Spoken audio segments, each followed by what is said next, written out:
Hello everyone, I am Lokesh and welcome back to the channel. So दोस्तों, आज की इस वीडियो 2022 बैच के लिए बहुत ही इंपॉर्टेंट होने वाली है। दोस्तों, लिटरली 3 या 4 दिन से मैं आप सभी के बहुत सारे कमेंट्स पढ़ रहा हूँ और मैं उन पे जवाब भी देता हूँ, क्योंकि काफ़ी सारे कैंडिडेट्स ये बोल रहे हैं कि हमने बहुत अच्छा स्कोर किया था टीसीएस एनक्यूटी या जो अभी हमारी टीसीएस निंजा एग्जाम हुई थी उसमें हमने बहुत अच्छा स्कोर किया था, पर हमें इंटरव्यू कॉल नहीं आया है। हमने 2 कोडिंग क्वेश्चन भी सॉल्व कर दिए थे, सारे टेस्ट केस भी पास हो गए थे, पर हमें ना तो इंटरव्यू कॉल आया ना ही हमें कोई फर्दर इंफॉर्मेशन आई है। इसी के साथ साथ क्या हम मतलब आप लोग टीसीएस निंजा और टीसीएस डिजिटल के लिए नेक्स्ट अपॉर्चुनिटी में कब आप सिलेक्ट होंगे और कब आपको नई अपॉर्चुनिटीज मिलेगी, मैं आपको यहाँ पे उन एग्जाम्स के बारे में बताऊंगा जिससे कि आपको टीसीएस निंजा और डिजिटल पोस्ट मिल सकती है और एनक्यूटी वापस होती है। ऐसा नहीं है कि एनक्यूटी वापस नहीं होती है।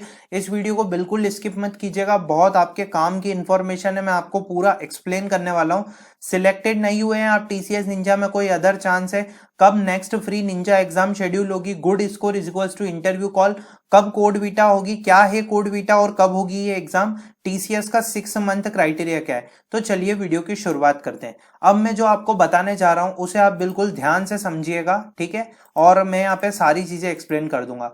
देखिए, मैं आपको सबसे पहले एक चीज बताता हूँ। सबसे पहले हमने यहाँ पर एक चीज देखी थी कि देखिए, जैसे कि हमने क्या देखा था कि अभी आपने क्या एग्जाम दी, टीसीएस निंजा एग्जाम दी, ठीक है, ये टीसीएस निंजा एग्जाम दी। देखिए, टीसीएस कंपनी होती है ना, उसमें 2 पोस्ट होती है। एक जैसे कि मतलब आप अभी बीई बीटेक कर रहे हैं और आप 21-22 पास आउट हैं, ठीक है, तो अभी 2022 बैच के हिसाब से मैं बता रहा हूँ, तो यहाँ पे 2 एग्जाम होती है। एक होती है एक होती है हमारी टीसीएस निंजा, ठीक है, और एक होती है हमारी एग्जाम डिजिटल, या जिसको हम टीसीएस डिजिटल भी बोलते हैं। यहाँ पर हमें थोड़ा कम पैकेज मिलता है, 3.5 3.6 के लगभग, और यहाँ पे हमें पैकेज मिलता है 7 LPA तक, ठीक है। अब यहाँ पर मैं आपको एक चीज बताना चाहता हूँ। देखिए, यहाँ पर ट्रेंड देखिए, टीसीएस में जाने के लिए 2 एग्जाम होती है, एक होती है कोड वीटा, ठीक है, और एक होती है एनक्यूटी, या जिसको आप निंजा एग्जाम भी बोल सकते हैं। इन दोनों एग्जाम से आपकी टीसीएस निंजा और डिजिटल की पोस्ट लग सकती है। पर देखिए, सबसे पहले पिछले साल तक कोड वीटा एग्जाम पहले होती थी, उसके बाद एनक्यूटी होती थी, पर इस साल क्या उन्होंने ट्रेंड ही अलग कर दिया है टाइप, जहां पर आपको डायनेमिक प्रोग्रामिंग और डेटा स्ट्रक्चर्स एल्गोरिथम से रिलेटेड आपको क्लासेस मिल जाएगी, और यहाँ पर आपको बहुत सारी वीडियोस मिल जाएगी जिसमें आपको बहुत सारी चीजें सिखाई जाएगी। वन स्टॉप सॉल्यूशन है प्रोग्रामिंग सीखने का। यहाँ पर आप बहुत सारे सीख सकते हैं और यहाँ पे टॉप एजुकेटर्स हैं, और ये आप डायनेमिक प्रोग्रामिंग की इनकी पूरी लिस्ट भी देख सकते हैं। लिंक आपको डिस्क्रिप्शन में मिल जाएगी, जरूर से इस चैनल को सब्सक्राइब कीजिएगा। और यहाँ पर मैं आपको एक चीज बताना चाहता हूँ, यहाँ पर आपको डेटा की वेबसाइट पे जाते हैं। देखिए, हम कोडवेटा की वेबसाइट पे जाते हैं तो उन्होंने यहाँ पे शो कर रखा है कि वो सीजन 10 की तैयारी कर रहे हैं, और स्टे ट्यून्ड। अभी तक कोडवीटा का कोई भी इंफॉर्मेशन नहीं आया, पर जब भी आएगा मैं आपको यहाँ पे चैनल पे बताऊंगा। तो एक चीज मेरी समझने की कोशिश कीजिए। देखिए, आपने कौन सी एग्जाम दे दी, अभी निंजा एग्जाम दे दी। अब मैं यहाँ पर ये कंसिडर कर रहा हूं कि आप यहाँ पे सिलेक्टेड नहीं हुए हैं, नॉट सिलेक्टेड। अब बात करते हैं कि टीसीएस का 6 मंथ का क्राइटेरिया क्या है। देखिए, टीसीएस का 6 मंथ का क्राइटेरिया ये है कि मान लीजिए आपने हायरिंग के लिए अप्लाई करा, ठीक है, जैसे आपकी ऑफिशियल हायरिंग थी 2022 बैच की, तो आपने हायरिंग के लिए अप्लाई करा, पर अब आप जो हैं वो एग्जाम में जो हैं वो आप सिलेक्ट नहीं हुए हैं, और आपने अप्लाई फॉर ड्राइव भी कर दिया है। तो अब यहां पर यह खेल है कि अगर देखिए, अब जो नेक्स्ट एग्जाम आएगी, जैसे नेक्स्ट एग्जाम आएगी, जैसे मान लीजिए अभी दिसंबर वाली एनक्यूटी आ रही है, ठीक है, और आपको अपना स्कोर कार्ड शो होने लग गया, और स्कोर कार्ड में आपका स्कोर अच्छा नहीं है। आपने बोला हमने 2 कोडिंग क्वेश्चन करे हैं, पर उन्होंने उस हिसाब से मार्किंग नहीं करी है, या उसके मतलब टीसीएस टीम का कोई और मार्किंग का पैटर्न रहा है जिस हिसाब से उन्होंने बताया, तो आपका स्कोर अगर कम आया है और आपके स्कोर में कुछ कमी रह गई है, तो वो स्कोर आप जो है वो दिसंबर में बढ़ा सकते हैं, ठीक है। टीसीएस का 6 मंथ का क्राइटेरिया कभी भी ये नहीं बोलता है कि आप एग्जाम नहीं दे सकते 6 महीने में, आप एग्जाम दे सकते हैं। एनक्यूटी में भी आप कितनी बार भी रीअपियर हो सकते हैं। 6 मंथ का क्राइटेरिया ये होता है कि देखिए, आपने एनक्यूटी एग्जाम दी, ठीक है, आपने ये जैसे कि मैं यहाँ पर ले लेता हूँ, एनक्यूटी एग्जाम दी आपने, फिर आप इंटरव्यू के लिए शॉर्टलिस्टेड हुए, और यहां अगर आप क्लियर नहीं हुए तो आपका ये 6 मंथ का क्राइटेरिया जो है ये बहुत महंगा पड़ने वाला है। 6 मंथ तक यहाँ पर आप जो है मतलब टीसीएस की हायरिंग अगर 6 मंथ के बीच में आती है तो भी आप अप्लाई फॉर ड्राइव नहीं कर पाएंगे और निंजा और डिजिटल पोस्ट के लिए सिलेक्ट नहीं हो पाएंगे। पर एक चीज यहाँ पर आपको ध्यान रखनी है कि जैसे मान लीजिए आपका अभी निंजा आपका सिलेक्ट नहीं हुआ, जैसे आप निंजा में अभी सिलेक्ट नहीं हुए, तो हमारा दूसरा ऑप्शन क्या है, देखिए मैं इसे कट कर देता हूं यहां से।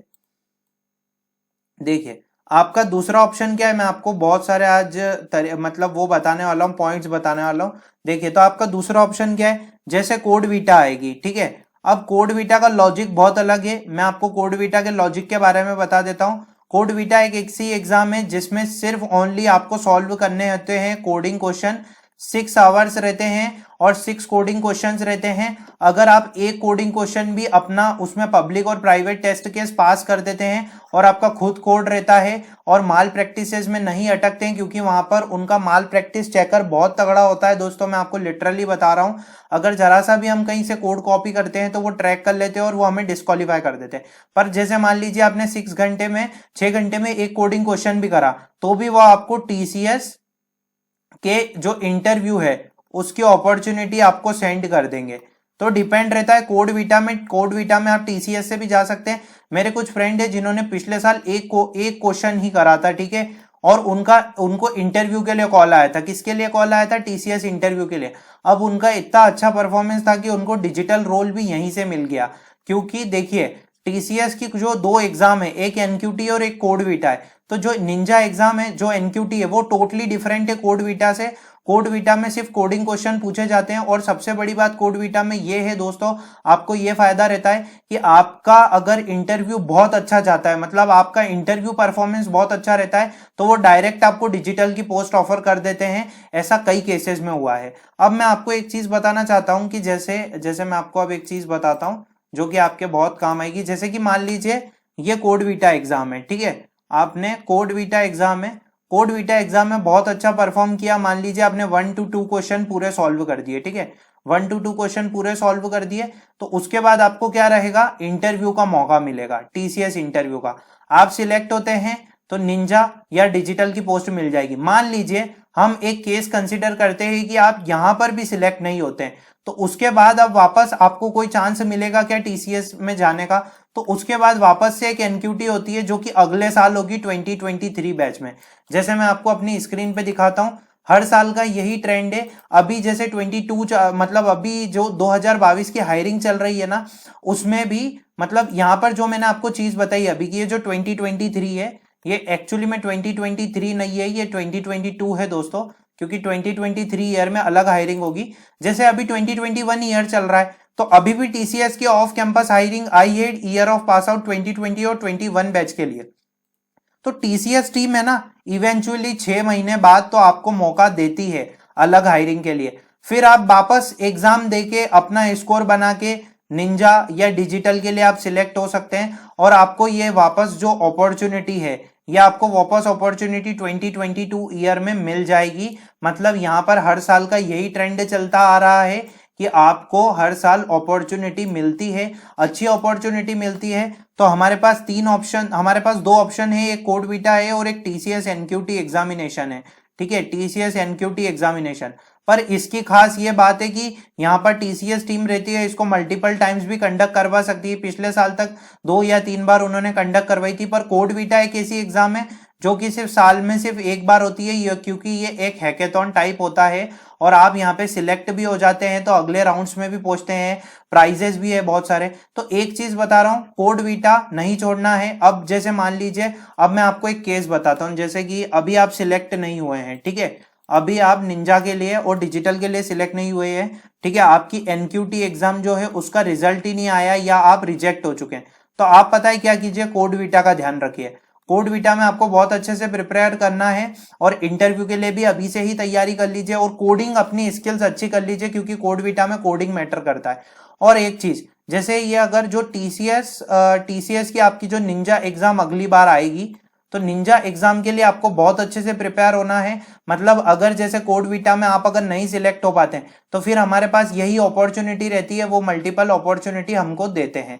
अब एक चीज में अच्छा स्कोर है तो इंटरव्यू कॉल डेफिनेटली आएगा, भले ही वो थोड़े टाइम बाद आए, नेक्स्ट फेज की हायरिंग में आए या वो कभी भी आए, पर मतलब गुड स्कोर है तो आपको इंटरव्यू कॉल आएगा। टीसीएस का 6 मंथ का क्राइटेरिया भी मैंने आपको बता दिया है, तो आपको मोटिवेशन लूज नहीं करना है। मैंने जो चीज बताई है इसको याद रखना है और आपको बहुत अच्छे से अगली एग्जाम्स के लिए प्रिपेयर करना है। आपको होप नहीं खोनी है। देखिए, होप खो देंगे कि अब तो हम निंजा डिजिटल के लिए सिलेक्ट ही नहीं हो पाएंगे, तो ऐसा नहीं होगा। होप नहीं खोनी है। आगने वाली वीडियोस में मैं जो निंजा टॉपर टेस्ट है उसके पैटर्न को लेके और बहुत सारी चीजें चल रही है, तो मैं अभी कंफर्म कर रहा हूं कि वहां पर किस टाइप से सिलेबस पूछा जाएगा, क्या रहेगा। तो आपको आने वाली वीडियोस में सब बातें पता चल जाएगी। वीडियो अच्छी लगी हो वीडियो को जरूर से लाइक कीजिएगा। Thanks for watching the video.